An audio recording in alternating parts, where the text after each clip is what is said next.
Assalamualaikum warahmatullahi wabarakatuh. Kami dari kelompok G1 dari kelas Sosial Ekonomi Peternakan kelas G. Sebelumnya, izinkan kami memperkenalkan diri. Perkenalkan, nama saya Muhammad Fatkur Rozak.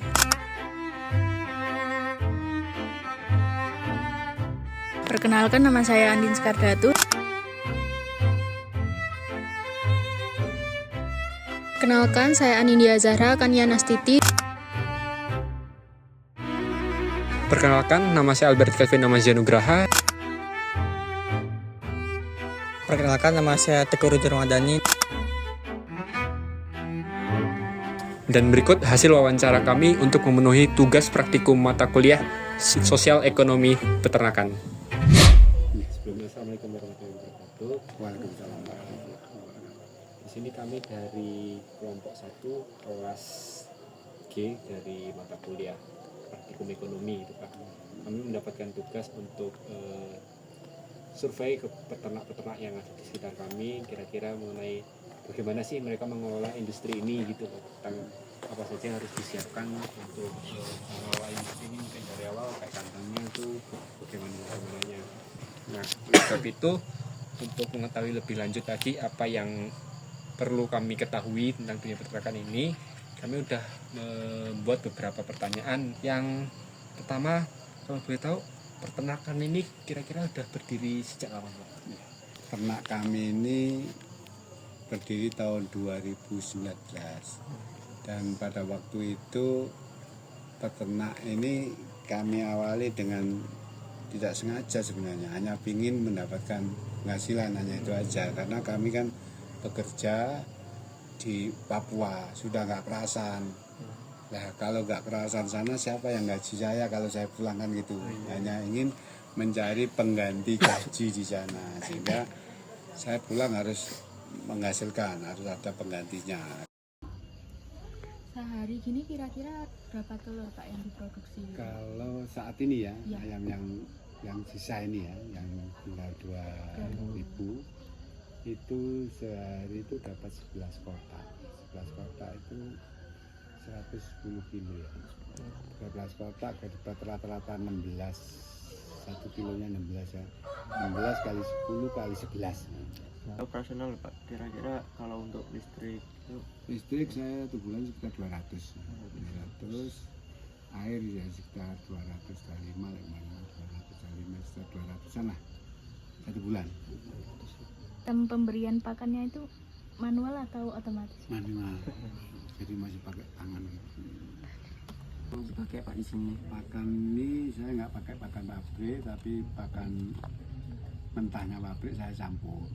Pakan pokoknya yaitu konsentrat, jagung, katun.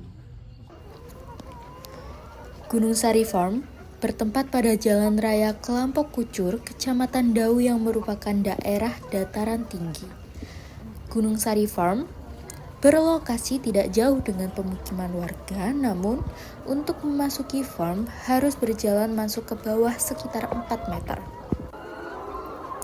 Dari segi situasi sosial, Bapak Dianto menyatakan bahwa sejak dibangunnya peternakan tidak terdapat masalah dengan warga sekitar.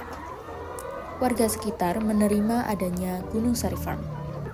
Sedangkan dari segi lingkungan, kotoran ayam diolah oleh karyawan untuk dijual, tetapi pendapatan tidak masuk pada peternakan, namun pendapatan masuk pada karyawan.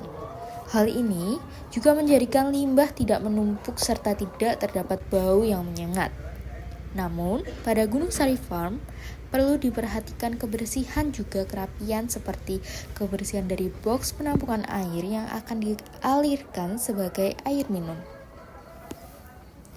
Inovasi yang dapat kami berikan adalah perbaikan instalasi minum yang tidak lurus, sehingga hal tersebut dapat menyusahkan ayam untuk mengambil minuman. Analisis ekonomi peternakan ayam layer Gunung Sari Farm dengan populasi 2.000 ekor. Yang pertama ada penerimaan atau pendapatan meliputi telur utuh, telur abnormal, karung, serta kotoran dengan total Rp91.050.000. Selanjutnya untuk pengeluaran, yang pertama ada biaya penyusutan meliputi tanah, bangunan kandang, tempat pakan minum, drum air, ember, serta kulet dengan harga belinya sebesar Rp480.380.000 dan harga jual sebesar Rp325.135.000 serta untuk harga penyusutannya sebesar Rp155.245.000. Yang kedua ada biaya tetap atau fixed cost meliputi biaya penyusutan serta pajak dengan total Rp18.596.319. Dan yang ketiga ada biaya variabel atau variable cost meliputi obat, listrik, air, pakan, serta gaji 2 karyawan selama 30 hari dengan total Rp62.220.000. Kemudian untuk analisis lanjutan meliputi total biaya produksi sebesar Rp80.816.319 didapat dari biaya tetap ditambah biaya variabel. Untuk keuntungan kotornya sendiri sebesar Rp10.233.681 dan keuntungan bersihnya sebesar Rp10.105.760. Dengan itu, kos dari peternakan Gunung Sari Farm sendiri sebesar 2,40%. Baik, Assalamualaikum warahmatullahi wabarakatuh.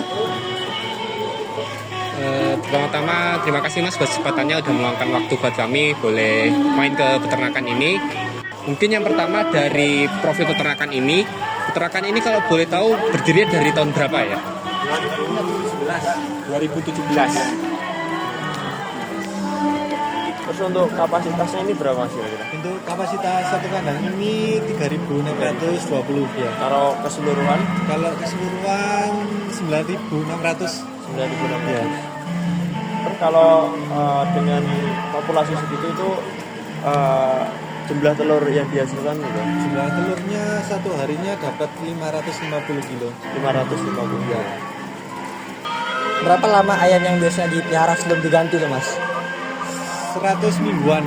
Oh ya. Kadang lebih. Terus untuk pakan dari peternakan ini apa, Mas? Untuk pakannya kita pakai KLK, dedek sama jagung. Buat modal usaha dari pembuatan kandang ini apa aja Mas yang dibutuhin, terus harganya mungkin? Saya kasih Bapak itu tahu kalau pembuatan kandang ini langsung jadi aja ya. Iya. Kalau habisnya itu sekitar 1 eman. Satu kandang ya. udah sama ayamnya gitu? Sudah sama ayamnya. Habisnya segitu. CV Unggas Jaya Mulia bertempat pada Jalan Terusan Tarimin, Desa Telukung Junrejo. Peternakan ini berlokasi sangat jauh dengan pemukiman warga dan untuk sampai pada tempat harus melalui jalan dataran tinggi serta jalan bermakadam. Dari segi situasi sosial sudah terlihat jelas bahwa CV Unggas Jaya Mulia tidak mengganggu adanya aktivitas warga sekitar. Dan dari segi lingkungan, peternakan tersebut sangatlah luas.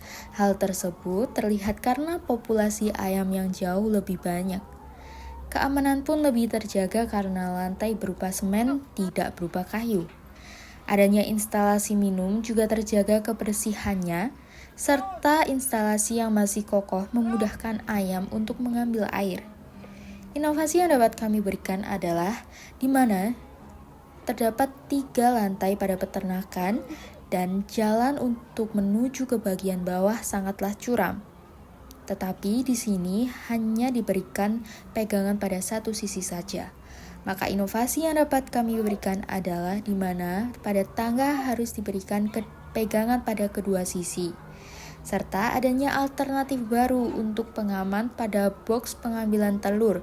Karena jalan yang terlalu curam, hal ini berguna demi keamanan telur serta keselamatan kerja para karyawan.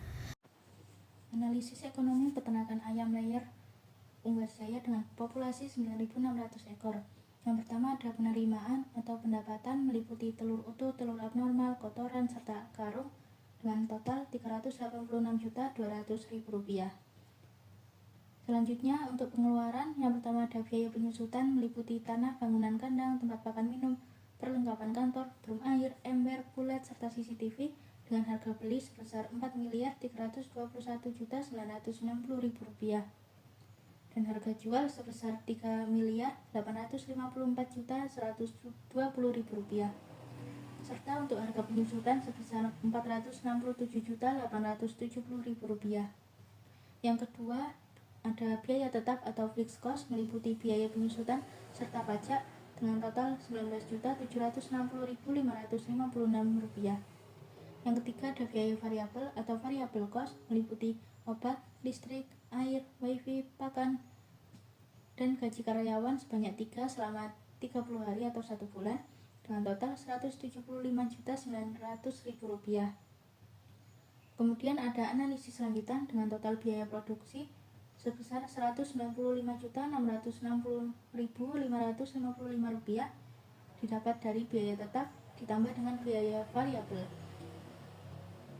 Kemudian untuk keuntungan kotornya sendiri sebesar 44,59% dan keuntungan bersihnya sebesar Rp188.157.701. Dengan itu, emas dari peternakan Unggas Jaya sebesar 44,59%. Sekian dari kelompok kami, kurang lebihnya mohon maaf. Wassalamualaikum warahmatullahi wabarakatuh.